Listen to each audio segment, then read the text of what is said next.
all the shots here on this screen, and they're instantly accessible. And over here on this one, this is where you build up your edited report. You can swap shots over or change them for other ones really easily. This was a bit like the leap from typewriters to word processors. Suddenly it was a piece of piss to chuck in one edit after another.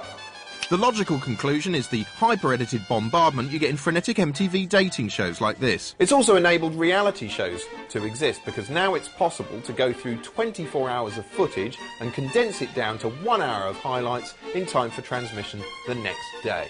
Of course, the pressure of time and the need to tell a story means you often end up with a crude caricature of real life, a condensed bullet point version of events that can be easily manipulated to tell almost any story you like. To demonstrate this, we decided to make our own reality show in miniature.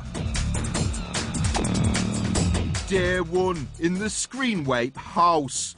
The first flatmate to arrive is children's entertainer Jim Bob. Oh, wicked. Next in is runner from previous Screenwipe series, Louise. Nice to meet you. Nice to meet you. I'm Jim Bob. Jim Bob, I'm Louise. Oh, excellent. Misanthropic TV presenter Charlie is the third flatmate to enter the Screenwipe house. It's a bit awkward, isn't it? Yeah. Should we have a drink? Yeah. Oh, yes. Last to arrive, glamour model agony aunt and DJ Aisleyne. Hello. Hello, I'm Charlie, hello.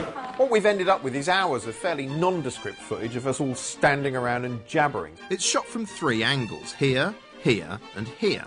And we've also got interviews in which each of the flatmates say what they thought of each other. Using these ingredients, we can tinker to an absurd degree. If we want, we can hunt through it for moments where it looks like Aisleyne's flirting with me, as well she might. Here's one. Here's another one. Oh, and here's another. Oh, she bloody wants me. Or we could just cherry-pick the moments where it looks like she's not that impressed at all. That's just highlighting a particular aspect. If we want, we can be more devious than that. For instance, here, I get away with telling a pretty lame joke. What's red and invisible? I don't know. No tomatoes.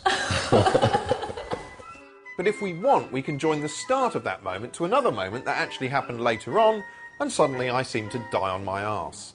What's red and invisible? I don't know. No tomatoes.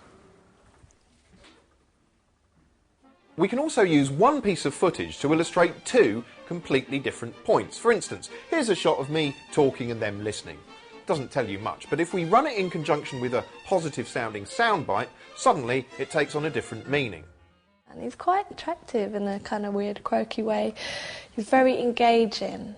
You know, he captures your attention. Quite like that. And if we change that soundbite, well, suddenly the meaning changes with it.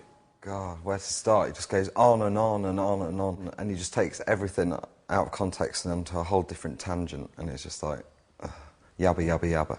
We can use these techniques to tell almost any story we want. We can make it look as though Aisleyne's bored of me, or we can take 2 shots that happen sometime apart and combine them to make me look like a lecherous scumbag. Of course, that's all artifice. In reality, Aisleyne and I have been married for 2 years and are very, very much in love.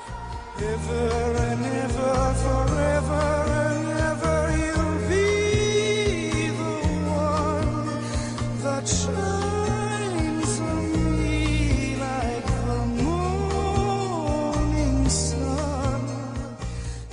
All right, that's a lie as well. We had to pay her just to turn up. And even then, we had to prop a picture of Richard Madeley up in her eye line so she could pretend it was him she was hugging and not me.